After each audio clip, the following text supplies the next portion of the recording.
The C-SPAN networks bring you long-form public affairs programming from the nation's capital and are a public service of your television provider. C-SPAN, created by cable.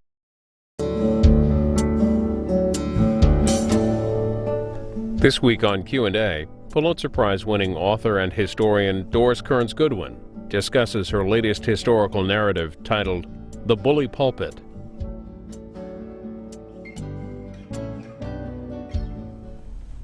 Doris Kearns Goodwin, your new book, The Bully Pulpit, Theodore Roosevelt, William Howard Taft, and the Golden Age of Journalism. Interestingly, if you flip it over, there's a whole other story there on the back, and I want to ask you to start off with, who is this man right here? Sam McClure, founder of McClure's magazine, one of the most interesting, colorful, fascinating, a vulnerable character that I've ever written about. He was orphaned in a certain sense by his father. His mother came and immigrated to America, lived in incredible poverty, but dreamed of becoming a journalist. And he has a dream when he's a young man of creating a magazine that will be a cheap magazine so that it's not the Atlantics and the Harpers, but 10 cents, people can read it, and it will be a power for good. And he will hire staff, pay them for years to do research so that they can come up with real pieces of fact and stories that will persuade the country that we have to do something about the problems of the industrial age. What and he year? puts together, well, he starts in 1890s with this magazine in 1893, in the midst of the Depression of 1893. So the magazine founders for a while till it really grows. When did you decide that you were going to feature these so-called muckrakers? I think what happened, and I'm not even sure I can fully remember what happened, except that I started with Teddy Roosevelt. I knew so much had been written about Teddy that I needed another story. I got into Taft, knowing he'd been friends, knowing they had broken apart in 1912. Then when I figured out what was the difference between the two and their leadership, it was Teddy's public leadership, Taft's failure as a public leader. So I started reading about the progressive era and the publics and the magazines and the press, and these guys stood at the center of it. They played a signal role. Even, you know, the best historians writing secondarily will say these people were the vanguard of the progressive movement. So then I started reading about them. I knew about Ida Tarbell before and William Allen White, but I didn't know the others, and I didn't know McClure, so he came into my life. Why did Sam McClure want to have a magazine? What drove him? I think the reason he wanted a magazine was he wanted to speak to middle class or ordinary people about the issues of the day, and he knew newspapers would be too truncated, that the story might be there and make a splash, but then the next day's newspaper would be there. Whereas if he could create a monthly magazine and give his researchers enough time to really produce a lasting story, they would be talking about it for months. And he loved being in the center of things. I mean, he was like Teddy Roosevelt in a way. When he walked in a room, you knew that Sam McClure was there. He had the depression that Teddy didn't have, but he had the manic side. When he started the magazine and hired the four people that you talk about, well, actually the three of the four you talk about, how old were all these people? Well, they're in their 30s. I mean, that's the amazing thing. I mean, Sam McClure and Ida are a little older than the other ones. Ida Tarbell becomes the first woman that he hires, the first person that he hires. And I think in some ways she was always a little bit in love with him, and maybe he a little bit in love with her. And the story of when he finds her, when he has read an article that she's written, she went to Paris all on her own after college, the only woman in her freshman class at Allegheny. She prays when she's 14 that she never wants to get married because she has ambitions to be something. She's starving in Paris and just writing in little articles, and suddenly he bounds up 80 steps to her. I have to see you, I have to talk, we have 10 minutes. And he then tells her about his dream of this new magazine, and she's the first one that he brings on board. Where was she from, and how did she get into writing? Well, she had grown up in Pennsylvania. Her father had originally been a teacher, and then he got involved when the oil was discovered as an independent oil producer, and he was making more money than he ever dreamed. And then suddenly John D. Rockefeller comes down with Standard Oil, destroys her father's business, and her mother, who had wanted to also be a teacher and had been one and wanted higher education, had to stop to take care of the family. And that's why Ida dreamed that she was going to be something other than getting married. So she goes to college. She works on a local magazine for 6 years, still vowing never to get married. And then she decides she's saved up enough money, she's going to go to Paris, and she dreams of writing a biography of Madame Roland in the French Revolution. revolution. And she tells her boss she's leaving, and he meanly says to her, well, how are you going to support yourself when you're there? And she said, oh, writing, of course. And he said, you're not a writer, you'll starve. And she remembered that the rest of her life. So she goes over there, she's writing newspaper articles, and she does still work on her biography, but then he brings her back, and she becomes really the linchpin of that organization. When they all would fight, Sam McClure had a crazy temper, she could keep everybody together. Come back to her. Another person on the back of this book, another muckraker. By the way, who invented the name muckraker? Teddy Roosevelt did. I mean, he gave a speech, even though he was so dependent on these people, so friendly with them. After a while, their magazine got copied by a lot of other people, and it became sensational and character assassination type. So he got mad at that whole idea that they only looked down at the ground, muckrakers, rather than looking up at the sky from Pilgrim's Progress. So he labeled them muckrakers, and our guys, my guys, were very upset by that at first. But later, they wore it as a badge of honor. Now they're legendary muckrakers. Do we have somebody that could be called a muckraker today? I don't know. I mean, the question some people have said to me, do you think that the WikiLeaks thing or Edward Snowden are muckrakers? It's really different, because these people wrote long pieces that were 20,000, 30,000 words long, incredibly researched, factually accurate. They weren't just releasing information, they were creating it. They were like mini historians. And I think the problem is, who would support that today? I mean, I know we have ProPublica, and that's somewhat in the line of what these are, and I value what they're doing. But McClure had the money to give them a salary for 2 years and to give them expenses that were, he finally goes bankrupt because he gives so much money to his reporters, but it was their heyday when he did that for them. Well, for instance, Michael Hastings, the late Michael Hastings, young man in his 30s who died not too long ago, did a big piece on General McChrystal for Rolling Stone. Right. Is that a muckraker? I don't know. I mean, it was sort of a revelatory piece, and it was factually accurate, and it did have an impact, right? It made the ending of McChrystal's reign over there. So I suppose in some ways that was. The difference with that and this, however, is that what they did was, when they did their articles on Standard Oil or the railroad abuses or the meatpacking plants with Upton Sinclair, it meant that they mobilized public opinion. Public sentiment then demanded that a reluctant Congress do something. And so that's the triangle that's different. I mean, when the McChrystal thing happens, it's President Obama and McChrystal making a decision that he's going to leave. It's not mobilizing the public to force a reluctant Congress to do social and economic legislation. Ray Stannard, is that the way you pronounce it? Yes. Baker, who was he? Well, he grew up with a father who was in business but who loved telling stories. So from the time he was a little kid, listening to stories orally mattered so much to him. He was supposed to go to law school. He goes to Michigan State, but he takes a course, one of the first courses in journalism, called rapid writing. I like to think I somehow missed that course somewhere along the line.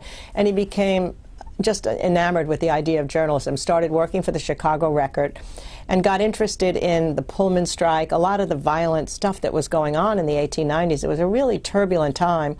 And some of his articles then were attracted to McClure. McClure gets him to come from there to McClure's magazine. And he said it was the most intoxicating, extraordinary atmosphere he'd ever had, because it wasn't just that they had McClure and the magazine, they became family. And they would meet for lunch every day, they would share dinners together, they would criticize one another's work, and they made each other better. And years later, Baker said he looked back on that time as the happiest time of his life, because he felt he had a mission and a call. So he wrote about railroads, and he documented in a 2-year project the abuses of the railroads. Teddy Roosevelt then reads the proofs of every one of his articles ahead of time, sends Ray Baker his message on the railroads for Baker's criticism, and yet they retain their integrity. And Baker eventually looks back on this time and says nothing would ever surpass it, because railroad regulation gets passed. Explain that again, that Roosevelt would read these articles before they were published? Yeah, they would send the proofs of the articles to him, because he would ask, because he asked them. He knew, for example, when Ray Baker started on the series on the railroads, Roosevelt knew his next big task was to get a bill to regulate the railroads. So knowing that he was doing this series, he says, can I see your articles as they come along so I can be educated by them? And then he would have him to lunch, they would talk about them, and then finally when he was deciding what the regulation should look like, he sent his message to Baker, what do you think of this? And Baker disagreed entirely. He said, it's not strong enough what you're doing, it's wrong, you got to do X instead of Y. And Roosevelt fought him back and said, no, you're wrong, you don't understand the practical politics. The message comes and he puts Baker's idea in it. Baker was stunned. I don't know if you happen to know this, but what would have been the American population back in the early 1900s? I should know, but I don't know. You must know. You know these important things. No, I can't remember. It's like it's around 100 million. That's what I'm thinking, 100 or less, or something close to that. The reason I ask that is there's no radio, there's no television, there's no wire service or anything like that. There is a telegraph, I guess. What was the size of the circulation of McClure's magazine? Well, for them, it reached 400,000, which is really big for that magazine. In fact, it was one of the bigger magazines at the time. But more than that, it's not just 400,000, because people share it. They go from one home to another. Newspaper article, columns are written about it, editorials are written about it. It sparked a national conversation. I mean, they felt that in villages all across the country, people were talking about the subject. You know, it's not today's attention span. When these articles on Standard Oil come out, that becomes the topic across the country. Railroads become the topic. When Lincoln Steffens later writes about the corruption of the city, all over people are discussing what he's doing. So that it seems an even smaller world. And so 400,000 would be like millions and millions circulation today. Another person on the back of your book, another muckraker, is Lincoln Steffens. So he's a confident character. I mean, he and Roosevelt fought a lot more than the others did because he was as cocky as Roosevelt was. He meets Roosevelt first. He comes from a somewhat wealthy background, and he travels all over Europe and is getting education. Finally, his father tells him it's time for you to get a job. So he comes home and gets a job on the New York Evening Post as a police reporter. So when Teddy Roosevelt becomes police commissioner, he seeks him out. That's what he always did. He needed intelligence, and the reporters were like his intelligence network, and they become friends. And it's Lincoln Steffens and Jacob Riis, who wrote about poverty, a wonderful other reporter, who convince him to take nightly rambles between 12 and 4 a.m. to see whether the policemen on the beat are doing their job. So he would disguise himself with a floppy hat and a long coat and go around, and if a policeman weren't doing his job, was sitting around with a woman or something, he'd call him to the office the next day. And then later cartoons appeared of big spectacles and teeth being more frightening to policemen than anything else. Then eventually he gets called to McClure's because McClure's has read his stuff. And at first he's reluctant because he loves being the big guy in New York as a reporter. But he eventually joins, and he said it was like getting out of a bed and diving into a lake. It was so electrifying, the atmosphere of McClure's. But originally he's a manager at McClure's, and he's sitting at the desk. McClure's coming and says, what are you doing at a desk? You can't do anything at a desk. Get out. Get into the cities. Find out the corruption. What produces corruption in city after city? This is the time of Tammany Hall, the political bosses. They have ties to the criminal world below, the business community above. And Steffens somehow had an ability to interview people and get them to talk. Even bosses who were the bad guys would talk to him and tell them what they were doing proudly. Because he'd say, well, this is how it's done in this city. How's it done in yours? And they'd feel pride to tell him. And so he exposes some of these guys go to jail, some lose their office, and then reformers come in the cities. So that had a huge impact. Are the McClure's magazines available to look at? Yes, I've gotten them as presents. I mean, you have to find them. You have to find them, and they're not easy to find, but I've got a couple of them, real original ones. I have one from 1903, the big one that was the big issue when they were all together. And they're beautiful. I mean, they have drawings. It was photo engraving came in, so that was cheaper than the original other kinds of things. That's what made it possible. The print is really nice. They have poetry in them as well as these articles, but there's usually one big article about some most important issue that runs as a series over a period of year or 2 years. And sometimes they're together. The railroads and Standard Oil thing might be together. Does the Library of Congress have them all? Yes. Yes. So you can go. Oh yeah. Oh, I've read. I mean, I read all their articles in real form. Yes, you can have them copied. They're at the Library of Congress. So Lincoln Steffens, one of the famous things he has to say is that he goes to Russia and he says, "I've seen the future." Right. Lincoln Steffens later became more radical. Even in 1908, he was tending towards socialism, and he and Roosevelt would fight about that. Roosevelt would tell him, you just don't understand, this is a democracy, and we're going to move slowly forward. We're going to move forward. You want to take over the railroads, you want to take over the utilities, and eventually he does go to Russia and think he's seen the future. He later recants somewhat on that, but he was always wilder than the others were, and they always argued with him. Up to now, we have Ray Baker, Lincoln Steffens, and Ida Tarbell. What was their individual relationships with President Roosevelt and President Taft? Well, first with Roosevelt, I mean, Ida Tarbell had less of a personal relationship with him than the others did, although he respected her enormously, and they met a number of times. But she kept herself more in New York. She didn't go to Washington as much as the others did.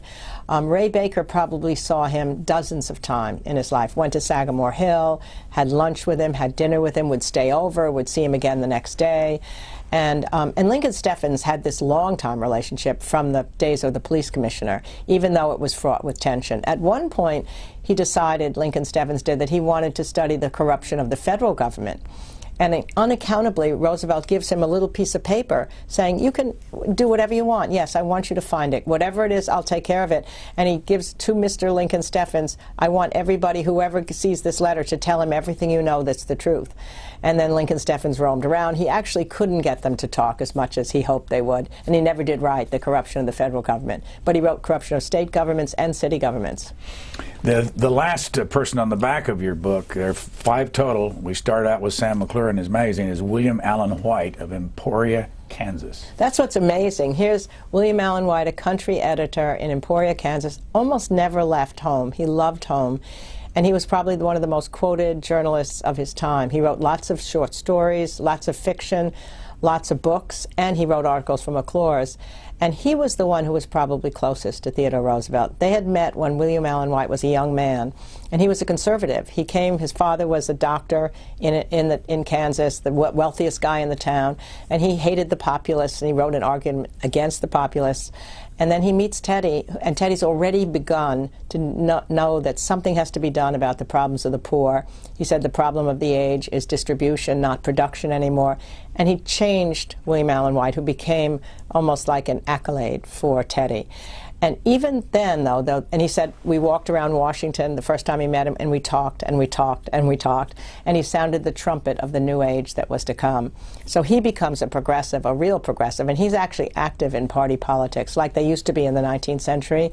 But even they can criticize each other, because they wrote 300 letters to each other. And at one point, he would criticize Teddy's writing. He said, something's happened to your writing. These sentences have become too long. The reader's getting fatigued. I counted one sentence had 20 lines. And then, of course, Roosevelt writes back, of course, you're right.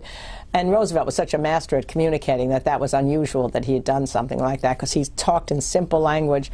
And when Roosevelt would go west on his train tours, White would often be there and introduce him to a lot of the people, because the West was more progressive than the East. It was where the radicalism began.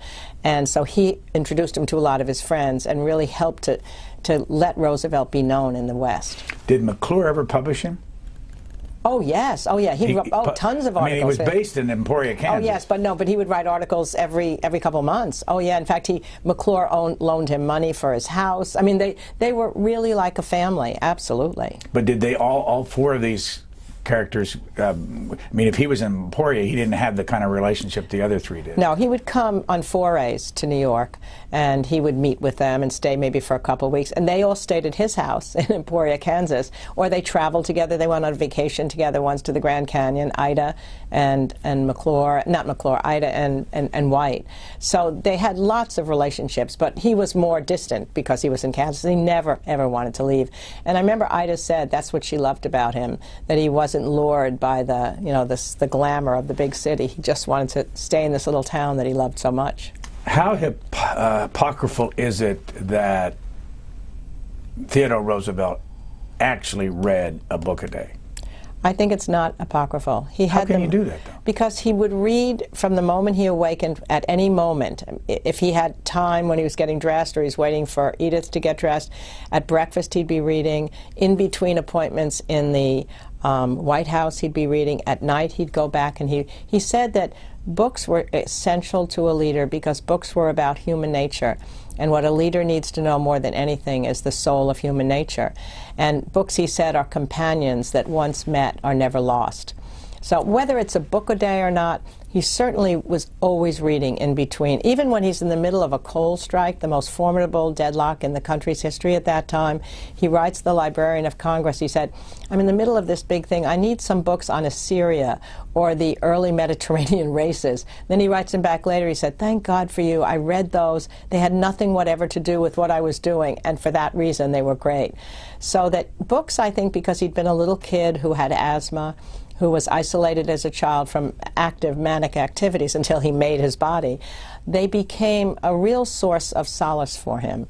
And I don't know if it's a book a day, but it's almost close to that. Certainly be an equivalent of a book a day, because he read articles. And then if he read an article by somebody he liked, he'd invite them to the White House the next day for lunch. Some basics. The McClure's magazine, you say, started in 1893. 1893. How long did it last? Well, it goes in the form with all these guys until 1906. And then it lasts after that, but they leave him. What happened is McClure was a genius. He was also a manic depressive. And in his states, sometimes, he did things that they couldn't deal with. I mean, he was trying to create yet another magazine in 1906 when this one was on the top of the world, put all the money into this newer, bigger magazine, and they thought everything would be diminished that they had. He also was having an affair with a woman, which had become public to them. And it wasn't that they were prudish, but they knew they'd been exposing everybody else. And if his affair, he wrote letters to this woman, and they loved his wife, too. They knew his wife forever. But if it ever became public, then they could be responsible for losing some of their credibility. So they all broke from him, all these guys, and John Phillips, who was the managing editor. And they formed their own magazine, the American Magazine. And that lasted until about 1913. McClure's lasted a little bit longer, but McClure was thrown out of his own magazine. So it's really 1912, 1913. What happens is they both get bought up by a larger business firm, and then they don't want these exposure articles in the same way anymore. So they felt that they didn't have the freedom they once have, and they all split apart. TR was president what years? 1901 to 1908. William Howard Taft was president for what years? 1908 to 1912. And Theodore Roosevelt ran against William Howard Taft. But I want to, this is out of context, but at the end of your book, in the epilogue, you tell the story from the Blackstone Hotel in Chicago. Set that up. Okay, so what happens is, because, which I didn't know, because they were such close friends before Teddy handpicks Taft to be his successor in 1908, Teddy has decided he shouldn't run again for a third term. He announces that when he wins the second time in 1904. Later could kill himself for having done that, because he really wanted to be president again. He loved being president, adored being in the center of the world. But he picks Taft as his successor, runs his campaign, gives him all sorts of advice. You know, don't be seen on a horse, don't be playing golf, it's a rich man's game. And Taft finally wins, and he's radiant about Taft's victory. He then goes to Africa to give Taft a chance to be on his own. And his progressive friends tell him when he comes back, he hasn't been as progressive as you thought he would be.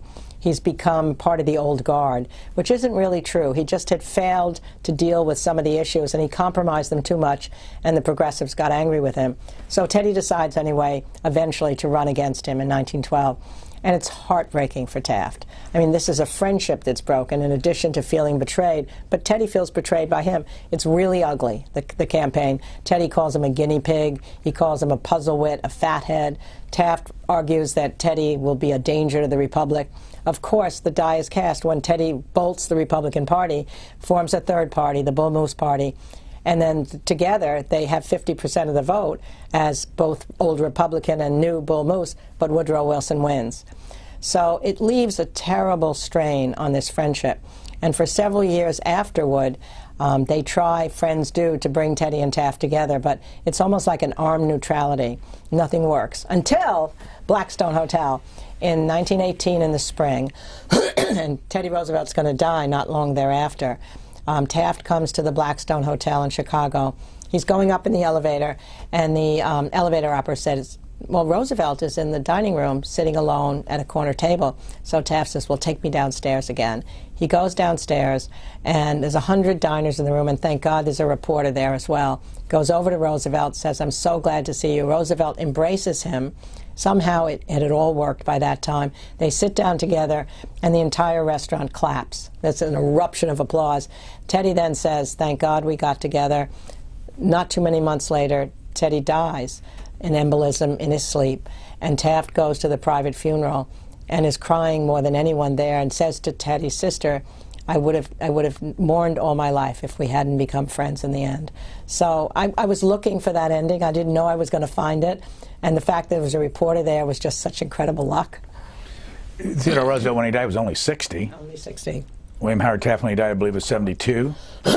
But things happened after Roosevelt died to Taft. But before you tell me what it was, how many times when he was president did he offer him a seat on the Supreme Court, meaning Taft, who was his Secretary of War? I mean, 3 times. I mean, it was Taft's dream. Three times? 3 times. It was Taft's dream from the time he was a young boy to sit on a court. His father was a judge. He was a judge. He was happy as a judge. He probably should never have gotten into politics. He had a judicial temperament. He loved the deliberation. He loved the quietness of it. He didn't like the press. You didn't have to explain decisions if you're in the court, right? And so Teddy offers it to him twice when he's in the Philippines. But he can't leave the job. He's Governor General of the Philippines, and they love him over there. He actually did a good job. He's almost tempted to do it, but he says, my duty is to stay here. Then he comes back as Secretary of War. Teddy convinces him to leave the Philippines because he'll still have control of the Philippines as Secretary of War. He becomes the most important person in Teddy's cabinet. And in 1906, he offers it to him again because he knows the court is going to be making big decisions about the legislation that's being passed by the Roosevelt administration.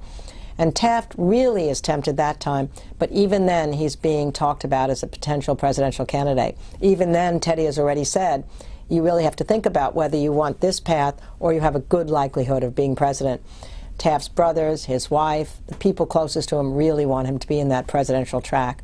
And almost against his will, although it's partly him desiring it, he decides to not take the Supreme Court decision, the Supreme Court appointment, and go for the possible presidency. And it's so sad to think what would have happened if he had done it then. He would have had the rest of his life on the court, on his beloved court. But instead, you know, as your question suggests, finally in 1921, after Teddy's dead, Warren Harding comes in and appoints him Chief Justice of the Supreme Court, and he said it's the happiest day of his life. And he has a decade almost on the Supreme Court, but he could have had 3 decades possibly if he had taken it at the beginning. So that Blackstone Hotel meeting in Chicago came between 1912 and, as you say, 1918. It came in 1918, and yes. What were the two of them doing after their presidencies? Well, Taft became the Kent professor at Yale of constitutional law. And he was just simply teaching there, essentially, and happily teaching there, because that was law again. They lived in New Haven until the time when he becomes the Supreme Court Justice. He had some boards that he was on during World War I. Teddy went back to Sagamore Hill, and he did not get involved in the 1916 race. There were some progressives who were hoping he would run again, and as a result, the Progressive Party really began to dwindle out because Teddy's leadership wasn't there. And he wrote his books. He took that trip on the River of Doubt, which is probably what lessened his life because he got all sorts of fevers from that. And then when World War I came, he became a real opponent of Woodrow Wilson. I mean, feeling like we weren't prepared enough for the war, that he wasn't doing it fast enough. He wrote again articles about it. But then, most importantly, once we finally got in the war, all he wanted was to command a battalion overseas. And he actually asked Wilson personally if he could take charge of some soldiers overseas, and Wilson turned him down. And that was a real sadness from his 4 sons were in the war. He felt he deserved to be in the war. He wanted to be in the war. It was a part of Teddy from that time he was a child when he became this strong person and he fought down all sorts of timidity, and courage became the most important quality to him, that he felt he would like to die on a battlefield. I mean, kind of a romantic, crazy image. But he wasn't allowed to go, to his great sadness, and I think that contributed to the depression near the end of his life, especially when his youngest son did die overseas. Would you agree with me that historians are in love with Theodore Roosevelt? Yeah, there's something that is captivating about his personality. Not even just his personality. He understood how to deal with the people, and when he communicates to them in his shorthand language, speak softly and carry a big stick, or he even gave Maxwell House the slogan, good to the very last drop. You know, he says about McKinley, he has the backbone of a chocolate eclair. I mean, how can you not like a guy that's so colorful with language that the people really like? There are problems with him. I mean, I find his attitude toward war very unpleasant. The idea that the victories of war are greater than the victories of peace just seems to me crazy. And that comes from that childhood and that sense of courage. But then you see the other side of it. In 1912 campaign, he's campaigning. He is about to go into the place where he's giving the speech, and he gets shot right in the chest. And this is the courage part of Teddy. He's bleeding. The bullet actually has gone through his chest. He insists on delivering the speech, and he speaks for nearly 2 hours. And finally, he lets them take him to the hospital. And actually, the bullet had penetrated. The only thing that prevented it from going to an even worse place in his chest, he had his big, thick speech in his pocket and his glasses. So it hit the spectacles and went upward. But then afterward, he had to be in the hospital for a week afterwards. But the courage that it took to deliver that speech is just, how can you not like a guy like that? But what's interesting to me is, and you decided at some point to put TR and Taft on the cover, but when you announced what you were going to do 7 or 8 years ago, it was going to be a book on Theodore Roosevelt. Right. At what point did William Howard Taft make the cover?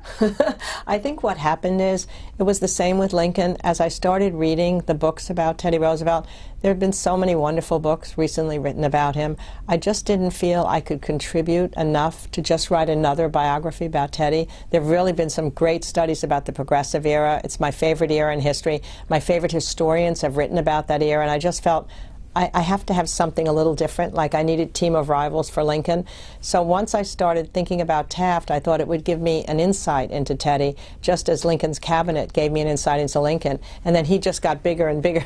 He is bigger, but he got bigger and bigger in the story as I went along. Well, what's hard to understand is, I'm just going to read a quote from your book. Before a packed Decatur crowd, he linked Taft directly to Republican William Larimore, who would soon be expelled from the Senate for bribing members of the Illinois state legislature to obtain his Senate seat. And you said earlier that he traced Taft. Why is there so much respect for him? Because he was actually going against his own party, he was going against his own choice for president, and that's a pretty nasty thing for somebody to do. Oh, I think when historians, and myself included, look at his behavior, this meaning TR, from 1910-11 on, that some of that respect diminishes. Because I think partly he just wanted to be president again. He couldn't wait. If he had waited until 1916, he would have probably been president. So it shows that he did get carried away with himself, and then once he takes on an adversary, the adversary becomes an enemy. This was totally unfair, what you just read. That wasn't true, that he had anything to do with this corrupt Senator Taft. But Teddy, somebody said, once he takes on somebody, he has to destroy the person in order to justify his behavior. So I don't like that side of him. I mean, the side of him from 1910, 11, 12 on. But on the other hand, if you read the Progressive Party platform, if you read his speeches, they are so forward-looking. They're really extraordinary. They are harbingers of the New Deal. And what he's saying and believing in, I really do believe in. So it's pretty two-sided at that point in time. Now, in your book, on page 333, I wrote the word Doris in the margin, but I'm going to read you why I wrote that. Tarbell, Ida Tarbell, began her customary search for primary sources, a task facilitated by the fact that numerous state and federal authorities have been investigating Standard Oil since its founding. And the reason I wrote your name in there is, as the more I read about her, the more it sounded like you. Did you feel that at all? I certainly felt that would be an honor to feel connected to Ida Tarbell. Why? Because I respected so much the work she did.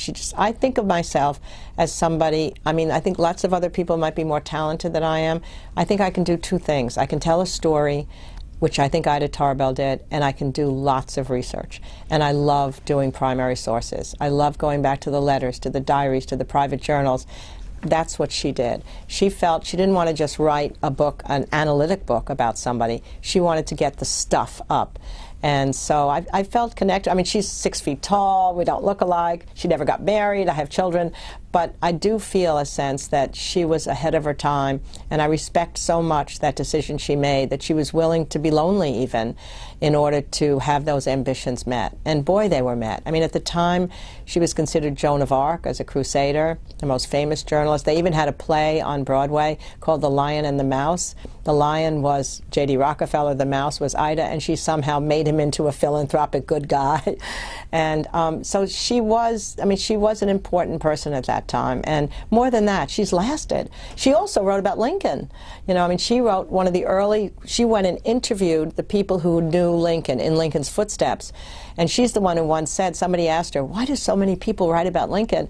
And she said, because he's so companionable. And I've thought about that too. Why did I write about Lincoln? I wanted to live with him. Why did I write about Teddy? Because I wanted to live with him. But there's another connection, and it's a more modern connection for you. Even though Ida Tarbell, you said, wasn't close to Theodore Roosevelt, I went back and found an article written right after the election in the New York Times. You know this article, I'm sure. Jody Cantor wrote it. And it says here, even though Ms. Goodwin openly allied with Mr. Obama, worried that he had no longer was so eager for lasting accomplishments that he had not forged a strong enough day-to-day connection, let me get next page, with the nation. Now, the reason I mention this is an article that talked about the sessions that you organized with the President of the United States 3 different times with famous historians. I want to show the audience, though, the names of the historians, and then ask you how this worked and what you learned from it and why you did it. And the names are on the screen: Robert Caro, H.W. Brands, David McCullough, David Kennedy, Michael Beschloss, Doug Brinkley, Gary Wills, Robert Dallek, Edmund Morris. What was your role in that, and how did you get there? Well, what happened is the president said he loves history. He said he would love to meet on somewhat of a regular basis, so it's once a year. It's happened with historians who come with the knowledge of their president in their head and can give him advice. So it's not like we go in there and give little talks. It's more we sit around dinner. There's just us and maybe a couple of members of the White House staff. Michelle went at one point, and the president. And then he talks about whatever is happening that time. So we might talk about how people communicated in the past, how people dealt with Congress, LBJ in the past, and tell stories from our guys that might be an echo for him. But for us all to be together is half of the pleasure of it all, to feel that camaraderie with your fellow historians. And so in the room is Truman, Jackson, Eisenhower, Reagan. It's like the presidents have come in our heads into the room. What were the rules? For instance, in this New York Times piece, everybody's quoted. The rules are, I've never been quoted. The rules are you're not supposed to. You're quoted in the article, but not about the meeting. Not about the substance of the meeting. No, the fact of the meeting was not unprivate. I mean, it was known. But he wanted to have, and it wasn't really violated because people didn't tell too much of the stuff, but they weren't supposed to talk about what we talked about, or else the whole freedom of it wouldn't be. So I usually, who am a big talker, didn't talk. Well, here's a quote from Doug Brinkley. We pushed Teddy Roosevelt like crazy on him. Did it work? Well, he did go out to Osawatomie, to that place where Teddy delivered his famous speech in 1910, and he did talk about fairness and the square deal, and the idea at that time when it was in 1910 and then 2010, I guess. So I think what happens is maybe he keeps reading anyway, but if a certain president becomes interesting, then he might think more about that president, which is a good thing.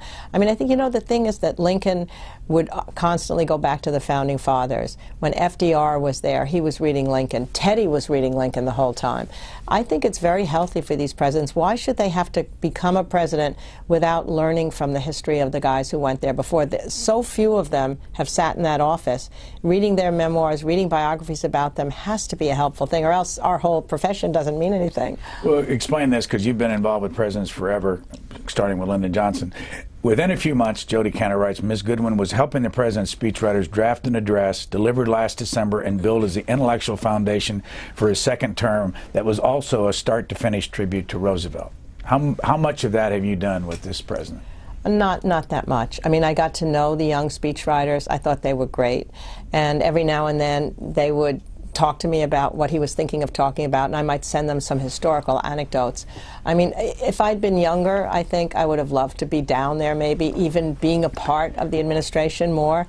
but I couldn't. I was writing my book. I'm living in Concord, Massachusetts, and so it was more just a friendship with the speechwriters and a friendship with President Obama that I think developed. What should the public know about historians' relationship with presidents?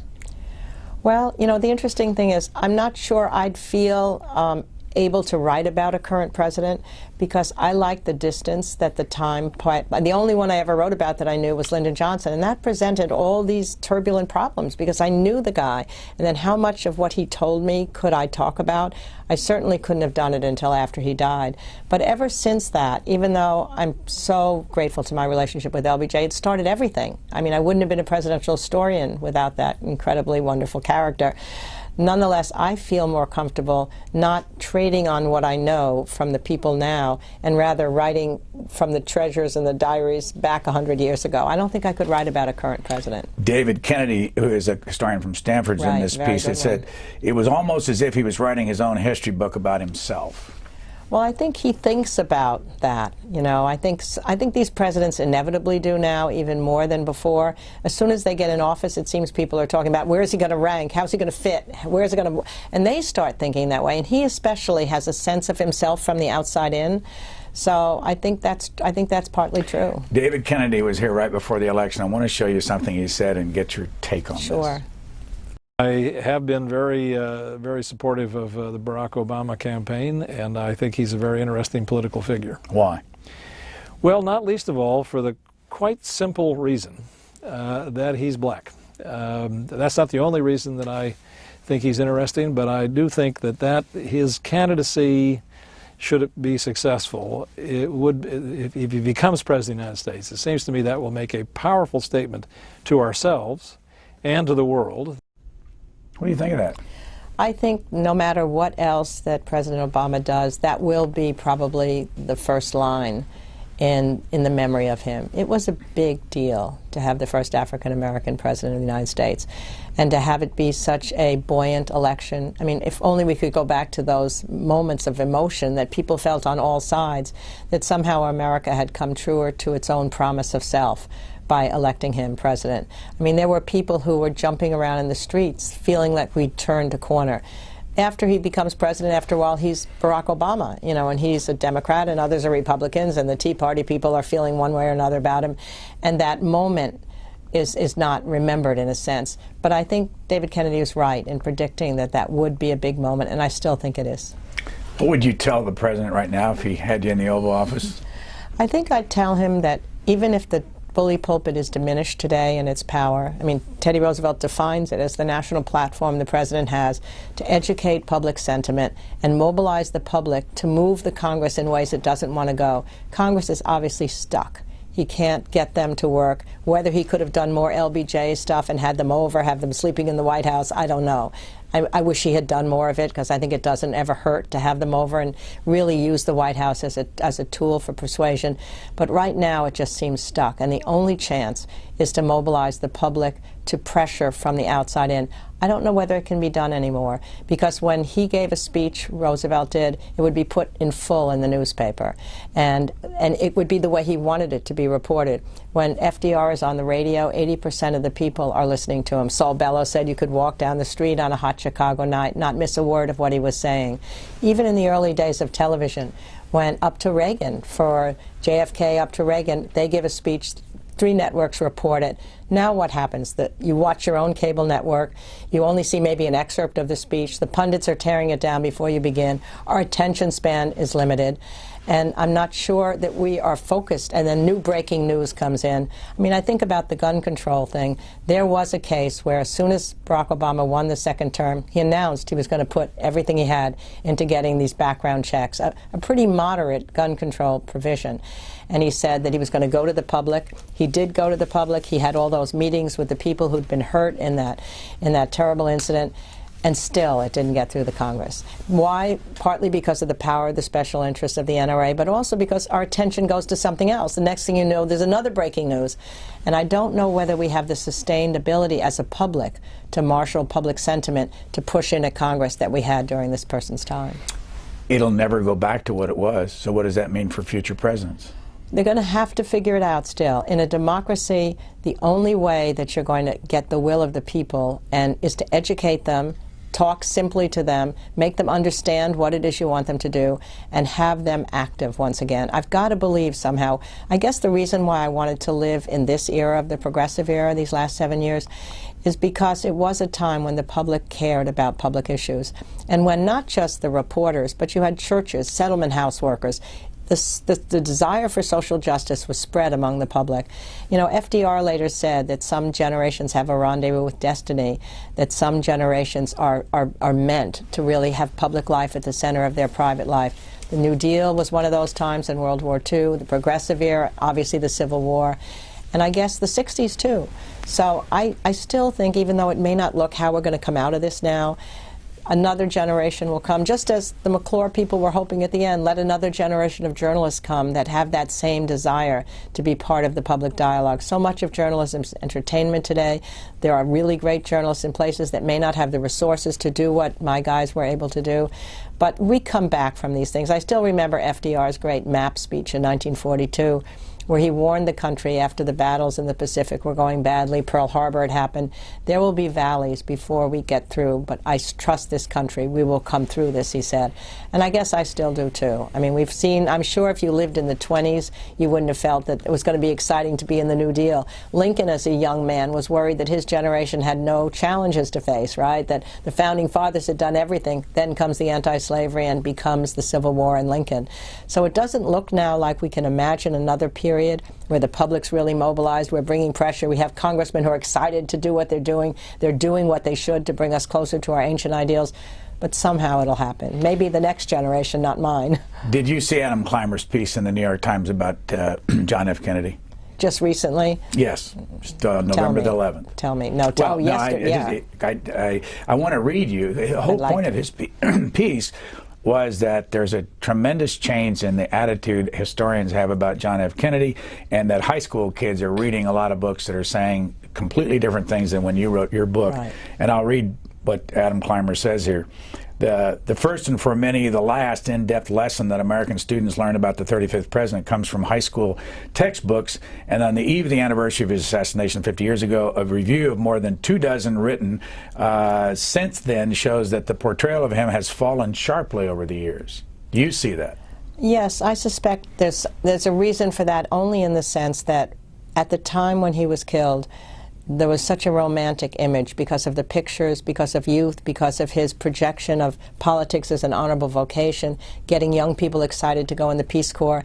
Now the reality of the fact that he was a president for only 3 years, the reality of what we know was going on in his private life, the fact that he didn't have enough time for the accomplishments he might have had. I remember once my husband, Richard Goodwin, who of course had worked for JFK and for Bobby Kennedy, was with Bobby, and Bobby was lamenting, how is history going to remember my brother? He was only there for 3 years. And Dick, trying to make him feel better, said, well, Julius Caesar was only in power for 3 years, and he's remembered. And then Bobby looks at him and smiles. He said, yeah, but it helps to have Shakespeare write about you.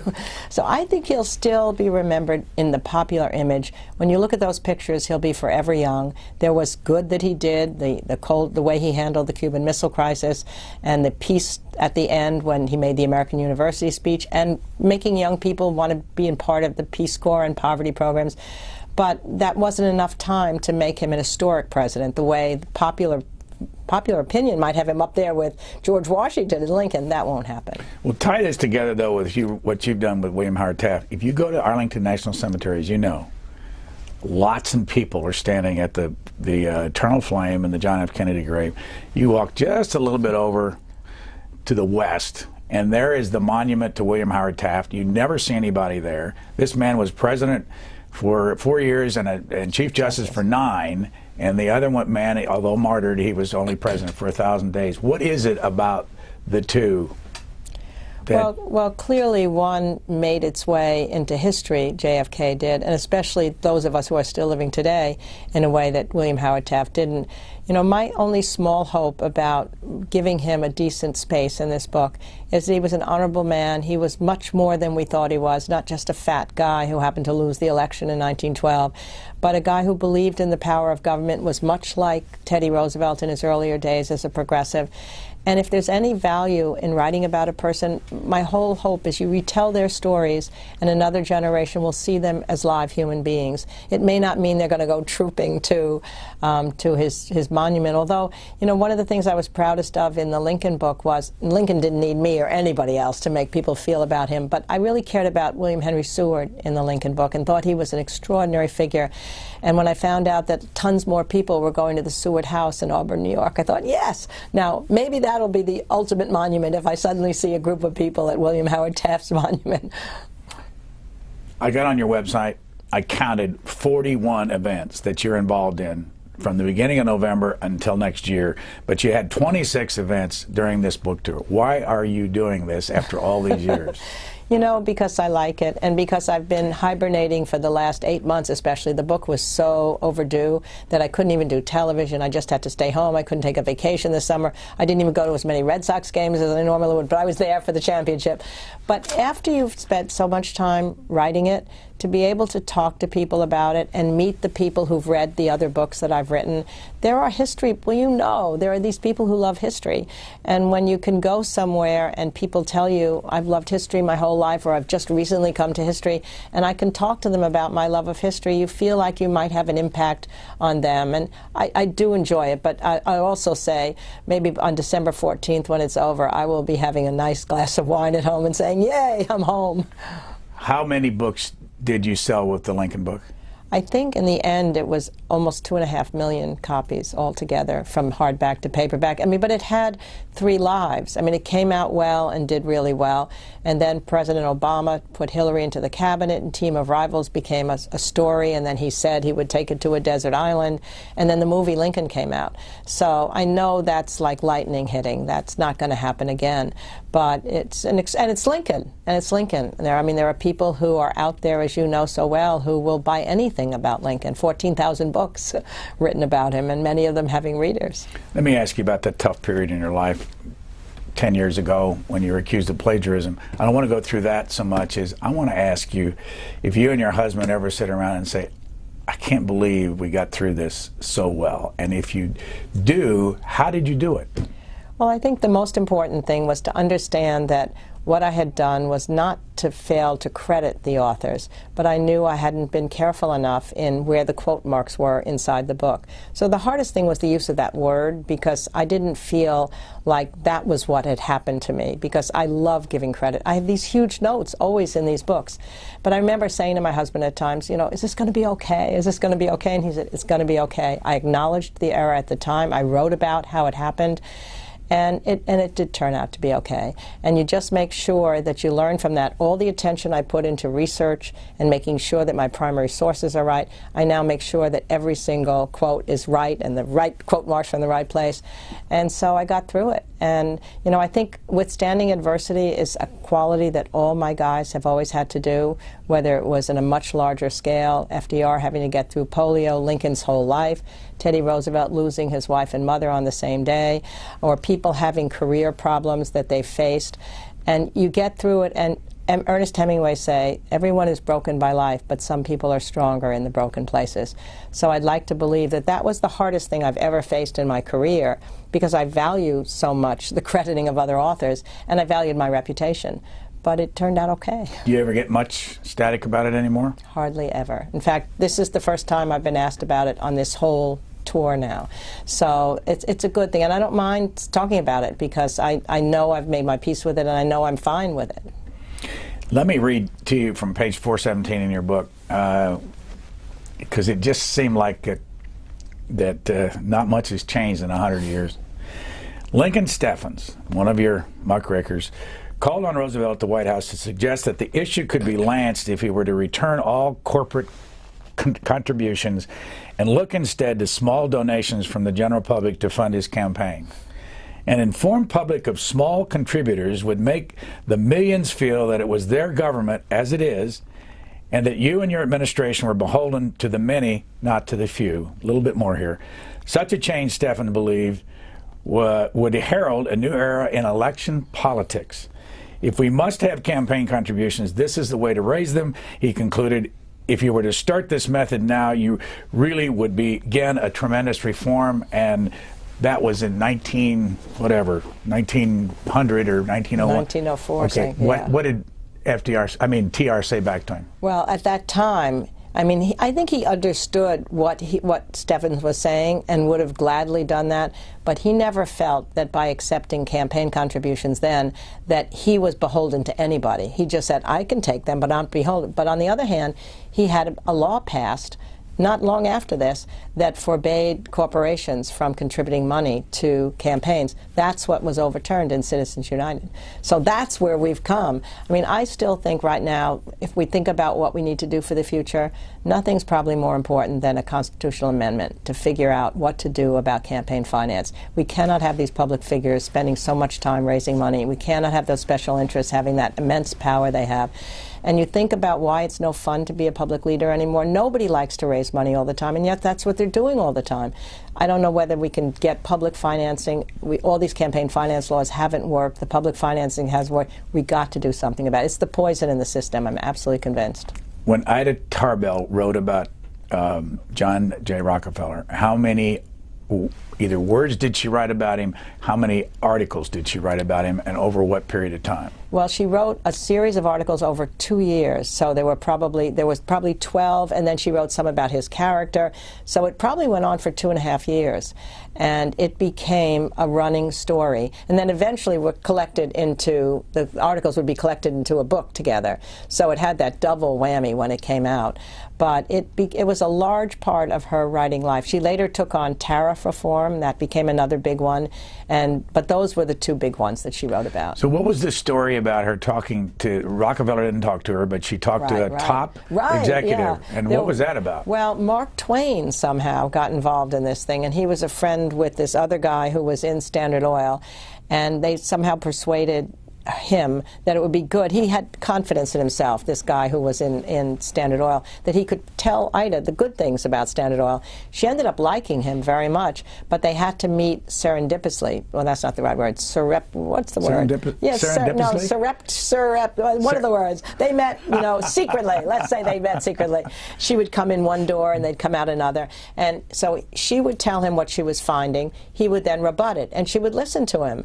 And at a certain point, however, after the article started coming out, they broke apart. And it wasn't because she had betrayed him in any way, but I think he just realized he couldn't keep talking to her. What impact did she have on the Rockefeller Standard Oil operation? Well, I think eventually her materials, even the Justice Department lawyers said, were used as part of their briefs when they did the antitrust suit. I mean, J.D. Rockefeller would say even when they broke him up, it didn't matter. The stock would still go up, so that even though they became Amoco and Mobil and all these different parts, he still had the power. But it definitely diminished his reputation. Until her articles, he had been this extraordinary benevolent figure. He then did even more philanthropy after this happened, and the Rockefeller name is still passed down over time. But it did have an impact on the way people viewed these monopolies, because they had thought before, these are good things, they are big, they've made America powerful. And then suddenly you saw the underbelly of them, that they had really hurt other people in what they did. Illegal acts had been used, and people looked askance at him as well as at Standard Oil.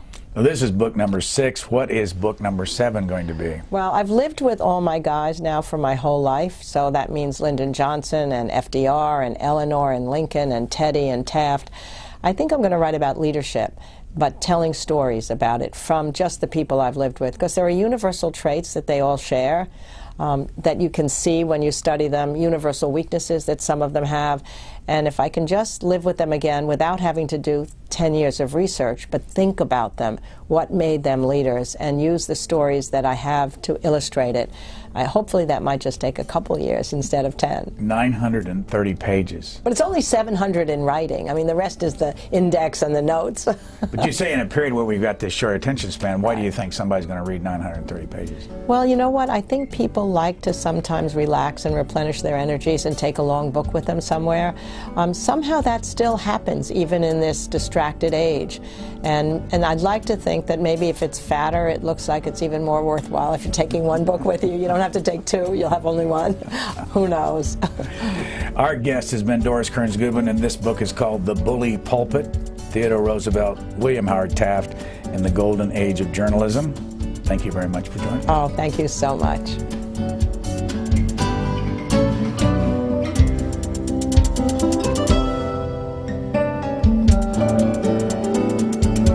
For free transcripts or to give us your comments about this program, visit us at qanda.org. Q&A programs are also available as C-SPAN podcasts.